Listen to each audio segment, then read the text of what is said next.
Historia eclesiástica, Eusebio de Cesarea. Libro primero. Fundamento de la promesa. 1. Me he propuesto redactar las sucesiones de los santos apóstoles desde nuestro Salvador hasta nuestros días.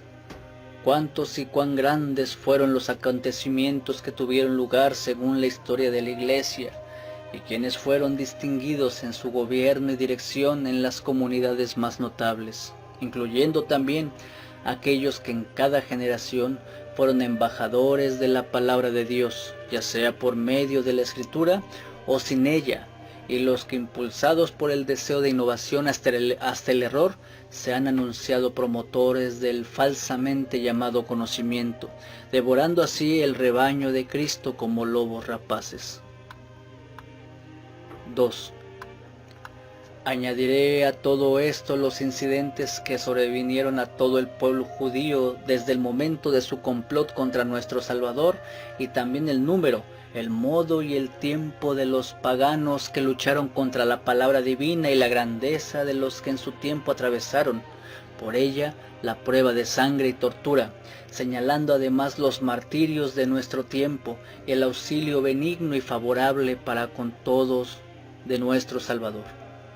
Daré comienzo a esta obra partiendo de la dispensación de nuestro Salvador y Señor Jesús, el Cristo de Dios. 3.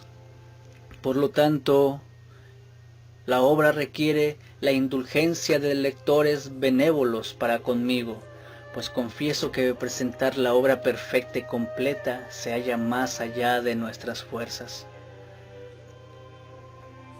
ya que hasta el momento presente somos los primeros en entrar en esta labor, como intentando seguir un sendero o un sendero desierto y sin hollar.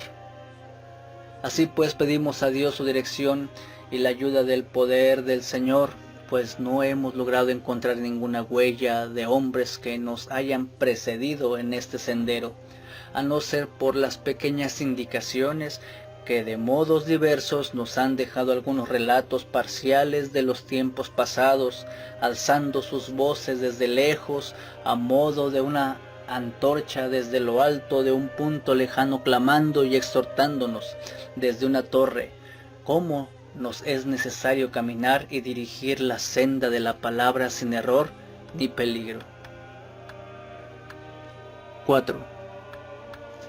Nosotros, habiendo recogido de estos testimonios todo lo que consideramos útil para la presente obra, y como si lamiéramos de prados espirituales los dichos apropiados de los antiguos escritores, intentaremos conferirle forma histórica, contentándonos al recobrar, si no todas, por lo menos las más notables de las sucesiones de los apóstoles de nuestro Salvador, las que todavía se recuerdan en la iglesia más insignes. 5. Considero que es absolutamente necesario que trabaje en esta obra, pues no conozco ningún escritor eclesiástico que se haya preocupado en escribir acerca de este tema. Así pues confío en que se mostrará sumamente beneficiosa para aquellos que tienen empeño en adquirir conocimientos históricos. 6. Ya narré brevemente todas estas cosas en los cánones cronológicos que redacté, pero sin embargo he resuelto componer esta obra mucho más completa. 7. Tal como ya mencioné, empezaré con la dispensación y la divinidad de Cristo, que superan la capacidad humana. 8. Pues quien pretenda redactar los orígenes de la historia eclesiástica, será necesario que empiece rigurosamente con la primera dispensación de Cristo mismo, ya que de él tenemos el honor de recibir el nombre, que es más divino de lo que a muchos parece.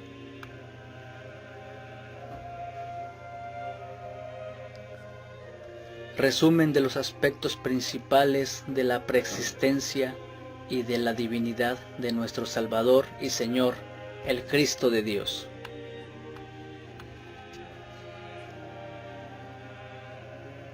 Uno. La naturaleza de Cristo es doble. Una es como la cabeza del cuerpo, por la que le reconocemos Dios. La otra es comparable a los pies, la que tomó forma de hombre con las mismas pasiones que nosotros para nuestra salvación. Por ello nuestra declaración de lo siguiente será completa si tomamos como punto de partida lo principal y lo más prominente de toda su historia. Así también quedará demostrada la antigüedad juntamente con el carácter divino de los cristianos ante los que suponen que son recientes y extraños, que no salieron a luz antes de ayer. 2. Ningún tratado sería suficiente para exponer el linaje, la dignidad, la esencia y la naturaleza de Cristo. Por esto el Espíritu Divino dice en su profecía: su generación, ¿quién la contará?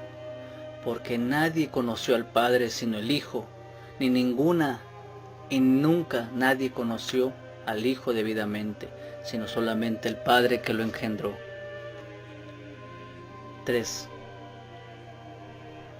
¿Quién excepto el Padre hubiera sido capaz de considerar con pureza la luz previa al mundo, la sabiduría inteligente y real antes de los siglos, el Verbo vivo, que es Dios y se encuentra desde el principio con el Padre, el primero y único Hijo de Dios, anterior a toda creación y producción de todas las cosas, tanto visibles como invisibles, el capitán del ejército espiritual e inmortal del cielo, el ángel consejero, el servidor del Padre en su plan inefable, el hacedor de todas las cosas con el Padre, la causa segunda del universo después del Padre, el verdadero y unigénito Hijo de Dios, el Señor, el Dios y el Rey de toda criatura, que ha recibido del Padre la soberanía, la supremacía, la propia divinidad, el poder y el honor. Porque acerca de su divinidad en las Escrituras leemos: en el principio era el Verbo, y el Verbo era con Dios, y el Verbo era Dios. Este era en el principio con Dios. Todas las cosas por Él fueron hechas, y sin Él nada de lo que ha sido hecho fue hecho. 4. También dice esto el gran Moisés, siendo el profeta más antiguo, cuando esboza por el Espíritu Divino la formación y la ordenación del universo. El creador y hacedor de todas las cosas permitió únicamente al Verbo divino y primogénito formar las criaturas inferiores, y comenta con él acerca de la creación del hombre. Entonces dijo Dios: hagamos al hombre a nuestra imagen conforme a nuestra semejanza. 5. Otro profeta refuerza esta afirmación hablando de Dios en sus himnos del modo siguiente: porque Él dijo y fue hecho, Él mandó y fue creado. Por un lado presenta al Padre Creador como soberano universal, actuando como espíritu real, y por otro lado al Verbo divino, el mismo que nos ha sido anunciado, como segundo después de Él, realizando las órdenes del Padre. 6. Y ya desde el principio de la creación del hombre, lo reconocieron al verlo con los ojos puros de su mente todos los que se dice que destacaron en la justicia y la excelencia de la piedad, los seguidores del gran siervo Moisés, Abraham, el primero antes de él, sus hijos y todos aquellos que posteriormente demostraron ser justos y profetas, los cuales le rindieron la veneración debida al Hijo de Dios. 7. Asimismo, Él, no olvidando en modo alguno la piedad al Padre, vino a ser para todos los hombres maestro del conocimiento del Padre. Así pues, se menciona que el Señor Dios fue visto semejante a un hombre común por Abraham, que estaba sentado junto a la encina de Mambré. Pero Abraham, a pesar de verlo con sus ojos como un hombre, echándose inmediatamente a sus pies, le adora como a Dios, le suplica como al Señor y manifiesta que no desconoce su personalidad, ya que menciona sus propias palabras. El juez de toda la tierra, ¿no ha de ser lo que es justo?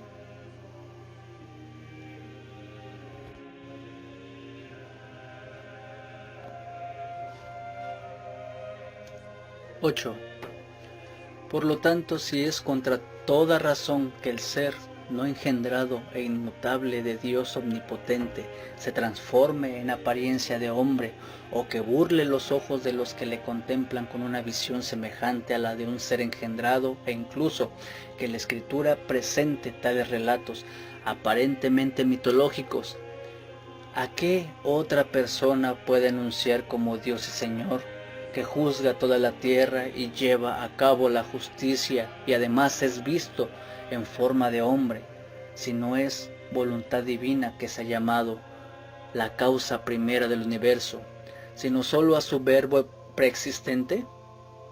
También se habla acerca de él en los Salmos. Envió su palabra y los sanó, y los libró de su ruina. 9. Moisés con suma claridad lo anuncia, Señor, segundo después del Padre, al decir, entonces el Señor hizo llover sobre Sodoma y sobre Gomorra azufre y fuego de parte del Señor. De nuevo, cuando aparece en forma humana a Jacob, la Escritura divina lo proclama a Dios diciéndole, no se dirá más tu nombre Jacob, sino Israel, porque has luchado con Dios. Y entonces llamó Jacob el nombre de aquel lugar visión de Dios, porque dijo, vi a Dios cara a cara y fue librada mi alma. 10. Y ciertamente tampoco es correcto conjeturar acerca de las apariciones divinas mencionadas pensando que son ángeles inferiores y servidores de Dios, porque siempre que uno de ellos se aparece a los hombres, la Escritura no lo oculta, sino que los llama ángeles, no Dios ni Señor, como es fácil demostrar con millares de testimonios. 11. También Josué, el sucesor de Moisés, lo llama príncipe de las fuerzas del Señor, habiéndolo visto únicamente en forma y apariencia de hombre, y así lo considera jefe de los ángeles y arcángeles de los cielos, y de las potestades superiores, la fuerza y la sabiduría del Padre, y quien ha recibido la segunda soberanía y autoridad sobre todas las cosas. 12. Acerca de esto está escrito, estando Josué cerca de Jericó, alzó sus ojos y vio un varón que estaba delante de él, el cual tenía una espada desenvainada en su mano. Y Josué, yendo hacia él, le dijo, ¿eres de los nuestros o de nuestros enemigos? Él respondió, no, mas como príncipe del ejército del Señor he venido ahora. Entonces Josué, postrándose sobre su rostro en tierra, le adoró y le dijo, ¿qué dice mi señor a su siervo?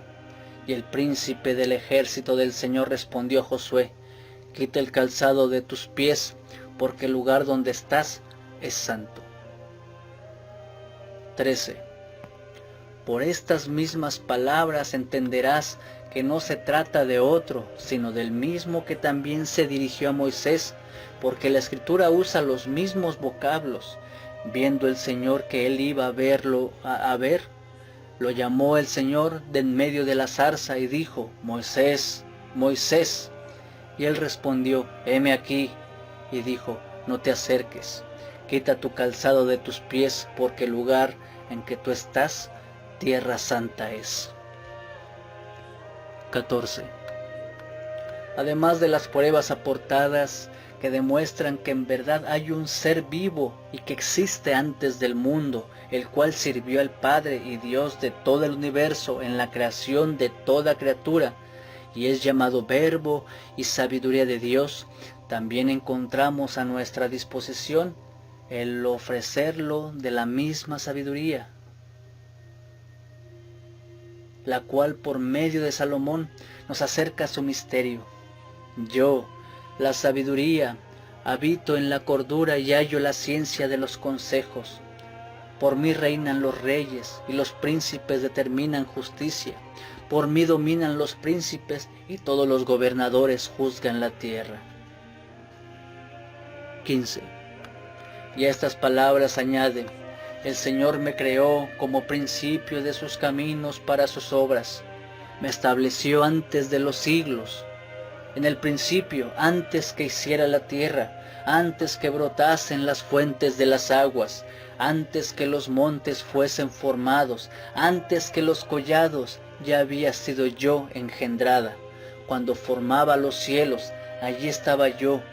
Cuando afirmaba las fuentes bajo el cielo, con él estaba yo ordenándolo todo, y era su delicia de día en día, teniendo solaz delante de él todo tiempo, cuando se regocijaba por su universo terminado. 16. Con estas pocas palabras hemos demostrado que el Verbo divino era preexistente y hemos mencionado a quienes se apareció, ya que no se apareció a todos. 17. Pero la razón por la cual no fue anunciado anteriormente a todo hombre del mismo modo que lo es ahora, tal vez quede demostrada con la siguiente explicación. La vida de los hombres en la antigüedad no era capaz de retener la enseñanza de Cristo, lleno de sabiduría y de virtud. 18. Pues efectivamente el primer hombre, después de su tiempo inicial de vida colmada de bendiciones, se precipitó en este modo de vivir mortal y perecedero, despreocupándose de la instrucción divina, y tomó esta tierra maldita a cambio de la vida regalada con Dios. Y los que vinieron después de él poblaron toda nuestra tierra y demostraron ser en gran manera peores, asumiendo una forma de vivir animal e insoportable, exceptuando 1 o 2 casos excepcionales. 19. Y pasaban la vida como nómadas duros e incultos en un desierto, sin concebir siquiera la idea de ciudades o constituciones u oficios, ni preocupándose del saber, de las leyes o juicios, ni del honor, e incluso desconociendo el mismo nombre de la filosofía. Pervirtieron los razonamientos naturales y toda semilla intelectual y civilizada, propios del alma del hombre, por su exceso de maldad tomada deliberadamente.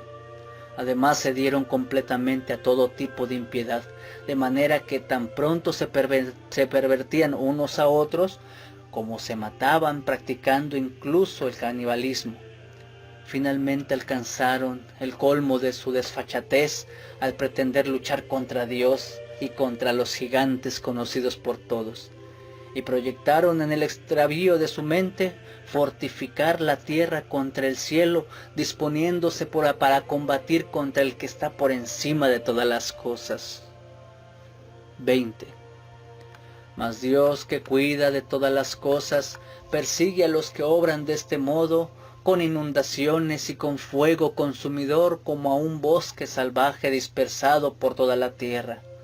Por esto también a ellos les oprimió con hambres, pestes y guerras, incluso fulminándolos desde lo alto, como si se tratara de una horrible y muy dura enfermedad del alma, con los medios de corrección más amargos. 21. Cuando la cumbre de la maldad estaba ya por lanzarse sobre todos, sofocando y oscureciendo el alma de casi todos los hombres a modo de una horrible embriaguez, la sabiduría de Dios, su primogénito, el Verbo preexistente, movido por su supremo amor para con los hombres, se apareció a los seres inferiores como poder de Dios para su salvación. a uno o dos de los antiguos hombres que amaban a Dios, ya sea por visiones de ángeles o a través de sí mismo, y lo hizo en forma de hombre, porque sólo de ese modo podía revelarse a ellos. 22. Cuando la semilla de la piedad fue infundida por ellos a muchos hombres y un pueblo entero de los primeros hebreos, se acercó sobre la tierra la piedad. Dios, a través del profeta Moisés, les dio unas imágenes y símbolos de un sábado misterioso y les concedió el poder ver otras visiones espirituales, pero no todo el misterio claramente, ya que muchos seguían en sus antiguas costumbres. 23. Entonces su legislación fue conocida y se extendió como viento fragante, divulgándose entre todos los hombres, de manera que los espíritus de ellos y los de la mayoría de los paganos fueron refrenados por legisladores y filósofos de todas partes, hasta el punto en que la crueldad salvaje y animal se convirtió en mansedumbre, y de este modo incluso tenían entre ellos paz profunda, amistad y tratos. Fue en esta situación cuando finalmente, en el principio del Imperio Romano, el mismo maestro de virtudes, el servidor del Padre en todo el bien, el divino y celestial Verbo de Dios, se reveló a todos los hombres, a todos los otros hombres, a todos los pueblos de la tierra, estimándolos listos y aptos para recibir el conocimiento del Padre. Y esta revelación la llevó a cabo un hombre en absoluto diferente a nosotros, en lo que se refiere a sustancia corporal, que cumplió y sufrió todas las cosas conforme a las profecías, las cuales anunciaban con anterioridad que un hombre y Dios a la vez se hallaría en esta vida. Sería autor de obras maravillosas y sería dado a conocer como maestro de la piedad del Padre para todos los pueblos. Además también proclamaban la maravilla de su nacimiento, su nueva enseñanza, sus admirables obras, la manera en que murió, la resurrección de entre los muertos y sobre todas estas cosas su restablecimiento divino en el cielo. 24. El profeta Daniel, comprendiendo con el Espíritu Divino el reinado final del Verbo, inspirado, describe la visión divina con términos humanos diciendo: estuve mirando hasta que fueron puestos tronos, y se sentó un anciano de días, cuyo vestido era blanco como la nieve, y el pelo de su cabeza como lana limpia. Su trono llama de fuego, y las ruedas del mismo fuego ardiente. Un río de fuego procedía y salía de delante de él. Millares de millares le servían, y millones de millones asistían delante de él. El juez se sentó y los libros fueron abiertos. 25. Y sigue: miraba yo en la visión de la noche, y he aquí, con las nubes del cielo venía uno como un hijo de hombre, que vino hasta el anciano de días, y le hicieron acercarse de delante de él, y le fue dado dominio, gloria y reino, para que todos los pueblos, naciones y lenguas le sirvieran. Su dominio es dominio eterno, que nunca pasará, y su reino uno que no será destruido. 26. Todas estas cosas se refieren claramente a nuestro Salvador, el Verbo Divino, que desde el principio estaba con Dios, al cual llama Hijo del Hombre por su encarnación. 27. Puesto que ya reuní todas las profecías concernientes a nuestro Salvador Jesucristo en otros comentarios, y habiendo demostrado con mayor exactitud lo que hemos mencionado acerca de él, nos contentaremos con lo dicho en la presente obra.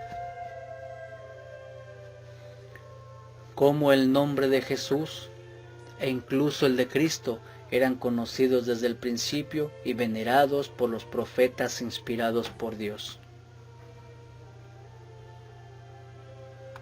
1. Este es el momento oportuno para mostrar que los nombres de Jesús y de Cristo ya eran verdaderos incluso entre los antiguos profetas amigos de Dios. 2. Moisés fue el primero en reconocer cuán sumamente augusto y glorioso es el nombre de Cristo.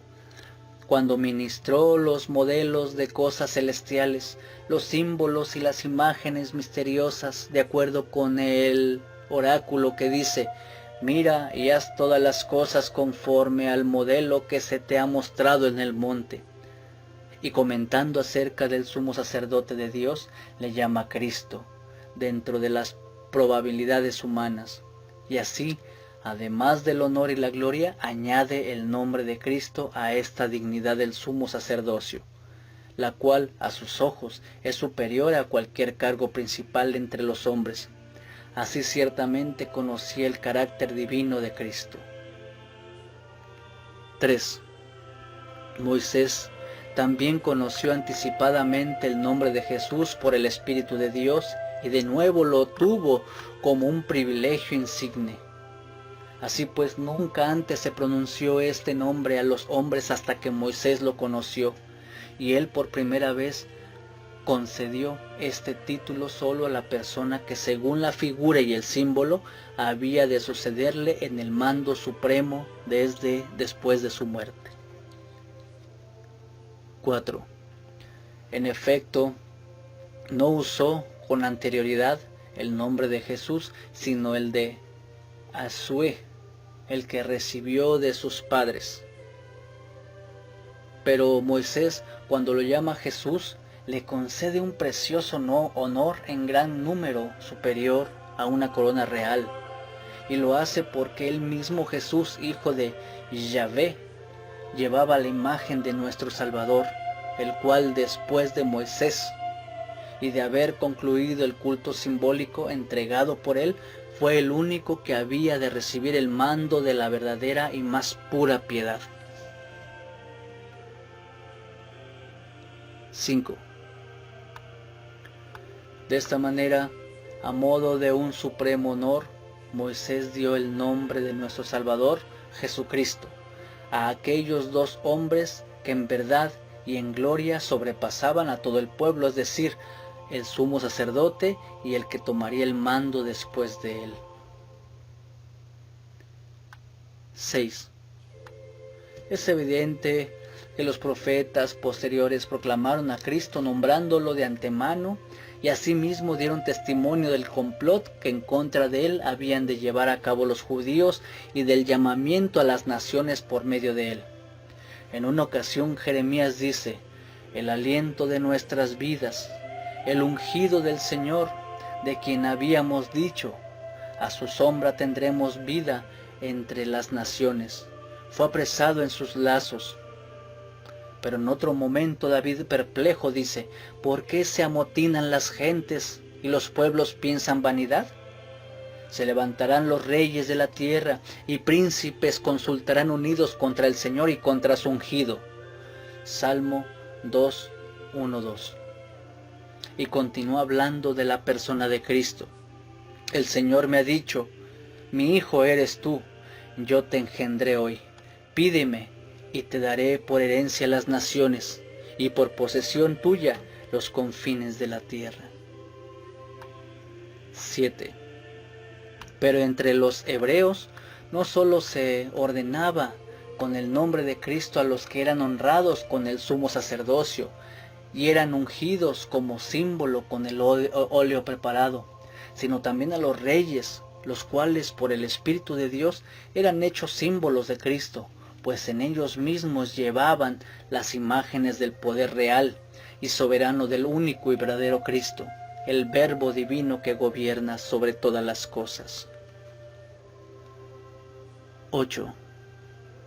También conocemos de algunos profetas por la unción llegaron a ser Cristos figurativamente, de manera que todos ellos señalan al verdadero Cristo, el Verbo divino y celestial, el cual es el único sumo sacerdote del universo y el único rey de toda la creación y de todos los profetas, el único sumo profeta del Padre. 9.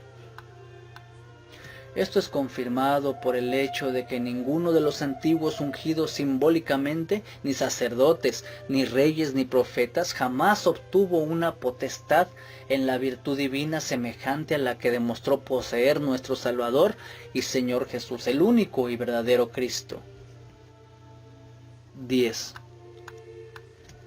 Pero ninguno de ellos, aunque brillando por su dignidad y su honor sobre los suyos en numerosas generaciones, en ninguna ocasión atribuyó el nombre de cristianos a sus súbditos, como extendiendo la figura del nombre de Cristo. Ellos tampoco recibieron el honor y la adoración de sus súbditos, ni éstos estaban dispuestos a morir por el nombre que honraban.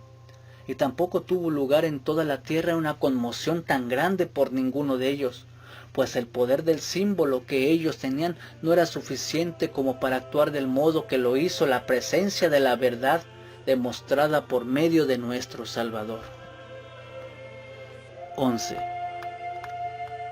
Y a pesar de que no tomó los símbolos y las imágenes del sumo sacerdote de nadie, ni descendía de sacerdote según la carne, ni tomó poder real llevado por un cuerpo de guardia de hombres, ni fue un profeta como los antiguos, ni ostentó dignidad o presidencia alguna entre los judíos, fue honrado por el Padre en todas estas cosas, pero no simbólicamente, sino en la realidad.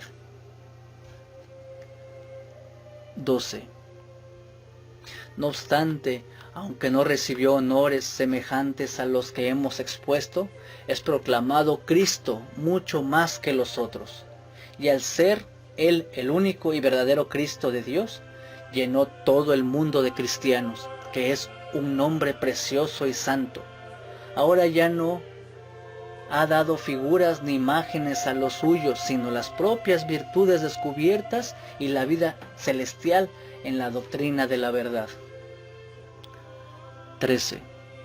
Y recibió la unción, no la preparada físicamente, sino la divina, por el Espíritu de Dios y por la participación en la divinidad no engendrada del Padre. Esto enseñaba Isaías cuando proclamaba como si hablara el mismo Cristo. El Espíritu del Señor está sobre mí, por cuanto me ha ungido para dar buenas nuevas a los pobres. Me ha enviado a sanar a los quebrantados de corazón, a pregonar libertad a los cautivos y vistas a los ciegos. 14. Pero no solo Isaías, David también se dirige al propio Cristo y dice: Tu trono, oh Dios, es eterno y para siempre. Cetro de justicia es el cetro de tu reino. Has amado la justicia y aborrecido la maldad. Por tanto te ungió Dios, el Dios tuyo, con óleo de alegría más que a tus compañeros. La palabra en el primer versículo lo llama Dios. En el segundo le honra con el cetro real. 15. En tercer lugar, después de su poder divino y real, presenta al Cristo ungido, no con aceite material, sino con el aceite divino del regocijo, con lo que indica su carácter extraordinario, superior y distinguido por encima de los antiguos, que fueron ungidos más corporalmente a través de imágenes. 16. También en otra parte da a conocer más detalles acerca de Cristo con las siguientes palabras: El Señor dijo a mi Señor: Siéntate a mi diestra hasta que ponga a tus enemigos por estrado de tus pies. Y de mi seno te engendré antes del alba, y juró el Señor y no se arrepentirá. Tú eres sacerdote para siempre según el orden de Melquisedec. 17. Y este Melquisedec es considerado en las Escrituras sacerdote del Dios Altísimo, pero sin haber sido designado con unción preparada, ni siquiera perteneciendo al linaje de la sucesión sacerdotal de los hebreos, Por esta razón nuestro Salvador es llamado con juramentos Cristo y sacerdote según el orden de Melquisedec, y no según el orden de los otros que rechazaron símbolos y figuras. 18. Por lo cual la historia no nos ha dado a conocer que Cristo fuera ungido por los judíos, ni que procediera de la tribu de los sacerdotes, sino que vino del mismo Dios antes del lucero de la mañana, es decir, antes de la creación del mundo, y que obtuvo un sacerdocio inmortal y eterno, conservándolo por los siglos sin fin. 19. La evidencia más clara e importante de su unción inmaterial y divina es que de todos los hombres de su tiempo y de los que han existido hasta hoy en toda la tierra, solo Él es llamado y confesado como Cristo, y todos dan testimonio de Él con este nombre, recordándolo, así tanto los griegos como los bárbaros. Además, todavía hoy entre los seguidores en toda la tierra es honrado como Rey, es contemplado como siendo superior a un profeta y es glorificado como el verdadero y único sumo sacerdote de Dios. Y por encima de todo esto es adorado como Dios por ser el Verbo divino preexistente anterior a todos los siglos, y habiendo recibido del Padre el honor de ser objeto de veneración. 20. Y lo más singular de todo es que los que estamos consagrados a Él, no le honramos solamente con la voz o con los sonidos de nuestras palabras, sino con una completa disposición del alma, llegando incluso a preferir el martirio por su causa a nuestra propia vida.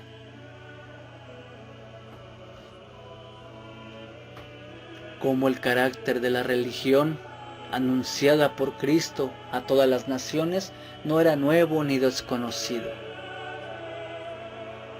1.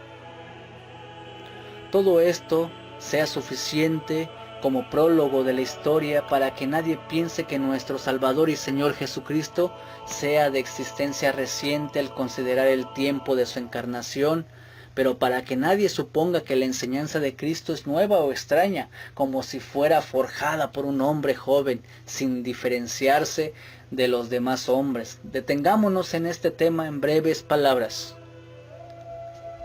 2. De este modo, hace poco, la venida de nuestro Señor Jesucristo a todos los hombres resplandeció, pero ya ha surgido, de acuerdo con las inefables predicciones en el tiempo, un pueblo que todos consideran nuevo. No es pequeño ni débil, tampoco se ha establecido en una nación de la tierra, sino que es el más religioso y numeroso de todos los pueblos, imperecedero e invencible, porque siempre encuentra su socorro en Dios, el cual es honrado por todos con el nombre de Cristo. 3. También uno de los profetas, cuando vio antes de tiempo por los ojos del Espíritu de Dios esto que había de acontecer, exclamó asombrado: ¿Quién oyó cosa semejante? ¿Quién vio tal cosa? ¿Concibió la tierra en un día? ¿Nacerá una nación de una vez? El mismo en otro lugar indica también el nombre que había de recibir cuando dice: a mis siervos se les llamará por un nombre nuevo, que será bendito sobre toda la tierra. 4. Aunque claramente somos nuevos y el nombre de cristianos se ha conocido recientemente entre todas las naciones, vamos a demostrar que nuestra vida y también el carácter de nuestro comportamiento de acuerdo con la religión no ha aparecido simultáneamente con nosotros, sino que prosperó desde la primera creación del hombre y debido al sentido común de los hombres antiguos, amigos de Dios. 5. Los hebreos no son un pueblo nuevo, sino que siempre ha sido honroso entre los hombres por su antigüedad. Sus escritos y tratados se refieren a hombres antiguos, esparcidos y escasos, eminentes en piedad, en justicia y en toda otra virtud. Algunos fueron anteriores al diluvio, pero otros después entre los hijos de Noé y sus descendientes. pero muy especialmente a Abraham, al cual se jactan los hebreos de tener por padre. 6. Si alguien afirmara que todos estos hombres que dieron testimonio por su justicia, desde Abraham hasta el primer hombre, fueron cristianos en sus obras, sin serlo de nombre, no se hallará lejos de la verdad. 7. Pero lo que el nombre significa es que el cristiano, a causa del conocimiento de Cristo y de su enseñanza, se distingue por su sensatez, por su justicia, por la constancia de su carácter, por el valor de su virtud y por la confesión de un solo Dios sobre todas las cosas. Y aquellos hombres tenían celo por todas estas cosas en nada inferior al nuestro. 8. Ciertamente no se preocupaban de la circuncisión corporal, ni en observar los días de reposo y de la abstención de unos y otros alimentos, como tampoco nosotros, pues todas estas cosas fueron instituidas primeramente por Moisés para que fueran cumplidas en simbolismo, pero ahora los cristianos no las llevamos a cabo. Sin embargo, reconocieron al Cristo de Dios cuando, como ya hemos demostrado, se apareció a Abraham, deliberó con Isaac, habló con Israel y conversó también con Moisés y con los profetas posteriores. 9. Con todo esto, verás que aquellos amigos de Dios también son dignos del nombre de Cristo, de acuerdo con la palabra dicha acerca de ellos. No toquen, dijo, a mis ungidos, ni hagan mal a mis profetas. 10. De tal modo que claramente se da a entender que la primera y más antigua religión, hallazgo de aquellos amigos de Dios seguidores de Abraham, es justamente la enseñanza de Cristo, que ahora se anuncia a todos los pueblos. 11. Pero aunque se diga que Abraham recibió el mandamiento de la circuncisión largo tiempo después, se debe recordar que enteramente ya fue dado testimonio de su justicia por la fe. Así creyó Abraham a Dios y le fue contado por justicia. 12. Siendo él justificado, así antes de la circuncisión, Dios, este era el Cristo, el Verbo de Dios, se le apareció y le dio a conocer lo dicho acerca de lo que habían de ser justificados del mismo modo posteriormente. A ellos les prometió como sigue: y serán benditas en ti todas las familias de la tierra. Y habiendo de ser Abraham una nación grande y fuerte, y habiendo de ser benditas en él todas las naciones de la tierra. 13.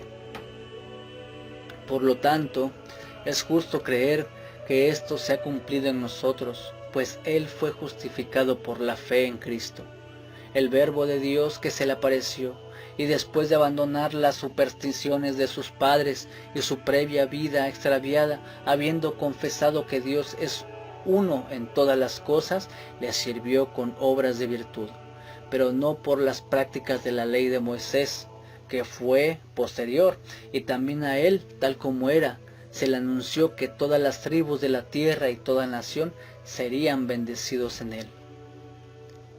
14.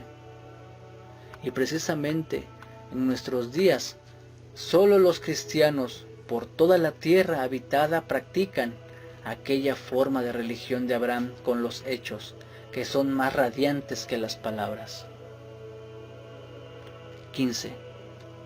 De este modo, ¿qué obstáculo nos queda ya para no reconocer que el modo de vida y la religión de los que seguimos a Cristo son exactamente los mismos que los de los antiguos amigos de Dios? Por lo tanto, hemos demostrado que la religión que hemos recibido por la enseñanza de Cristo no es nueva ni extraña, sino que, hablando con claridad, es la primera, la única y la verdadera, sea esto suficiente. Sobre el tiempo en que Cristo se apareció a los hombres. 1. Después de este preámbulo imprescindible para la composición de la historia eclesiástica, propuesta por nosotros, proseguimos como si emprendiéramos una travesía con la manifestación de nuestro Salvador en carne, tras invocar en nuestro auxilio y para la veracidad de la exposición al Dios Padre del Verbo y a su siervo Jesucristo, Salvador y Señor nuestro, el celestial Verbo de Dios. 2.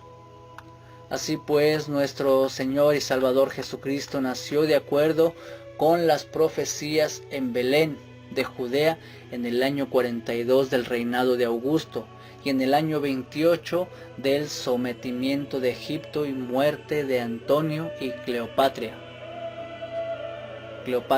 Con ello se extinguía la dinastía egipcia de los Ptolomeos en el primer censo, siendo Cirenio gobernador de Siria. 3.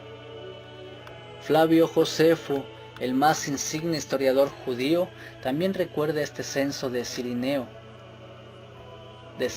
y además se refiere a otros acontecimientos relativos a una secta de Galileos que surgió en aquel tiempo, la cual también menciona mucho Lucas en el libro de los Hechos de los Apóstoles. Después de este, se levantó Judas el Galileo en los días del censo y llevó en pos de sí a mucho pueblo. Pereció también él y todos los que le obedecían fueron dispersados. 4.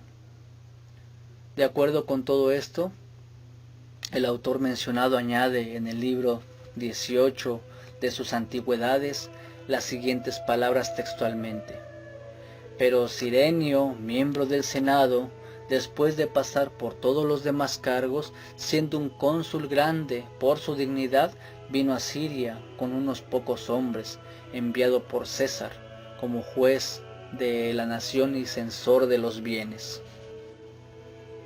5.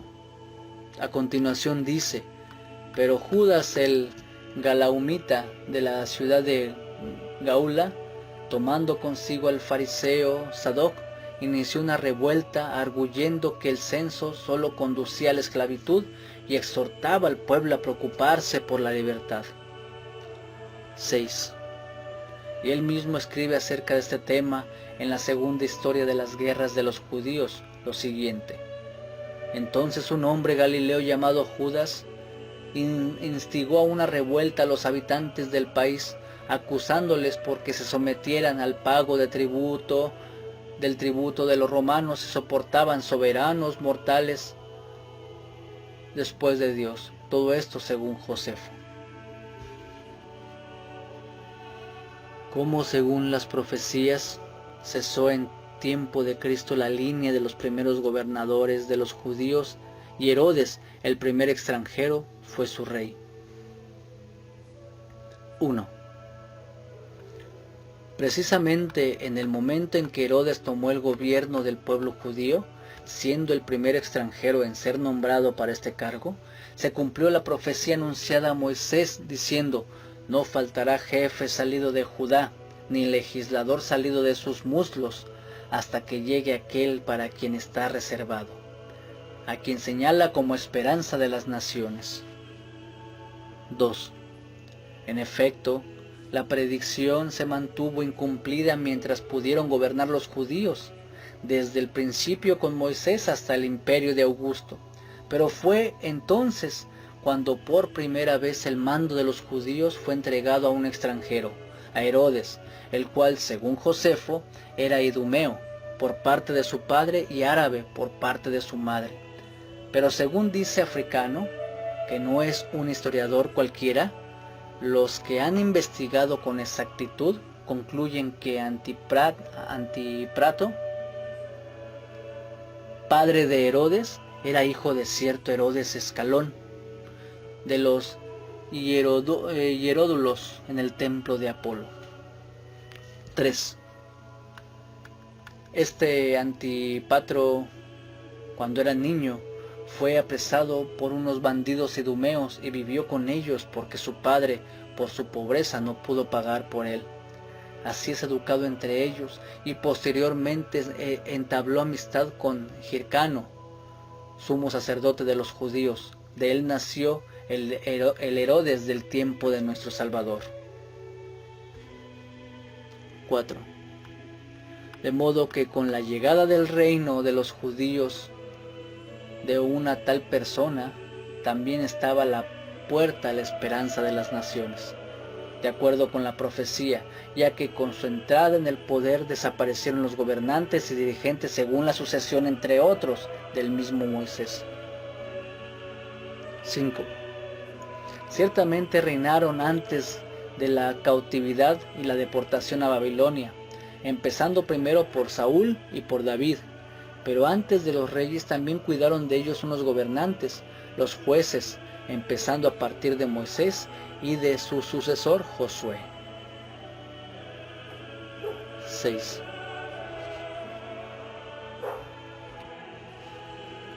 Después del retorno desde Babilonia, dispusieron ininterrumpidamente de una oligarquía en constitución aristocrática. Los sacerdotes estaban al frente de todo asunto, hasta que el general romano Pompeyo, enfrentándose a Jerusalén, la sitió por la fuerza y profanó las cosas santas.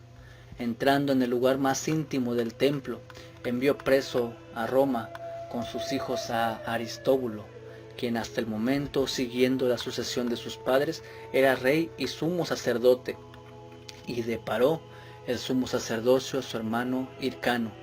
Desde entonces el pueblo judío pasó a ser tributario de los romanos. 7. En el momento en que Hircano, el último que sostenía la sucesión de los sumos sacerdotes, fue apresado por los partos, Herodes, el primer extranjero, como ya mencioné anteriormente, recibió el pueblo judío de manos del Senado romano y del emperador Augusto. 8. Entonces evidentemente tuvo lugar la venida de Cristo, acompañada según la profecía de la anhelada salvación y del llamamiento de las naciones. Desde aquel momento los gobernadores y dirigentes de Judá, me refiero a los que pertenecían al pueblo judío, cesaron y consecuentemente fueron desatendidos los asuntos del sumo sacerdocio, que con regularidad había sido transmitido de padres a hijos en cada generación. 9.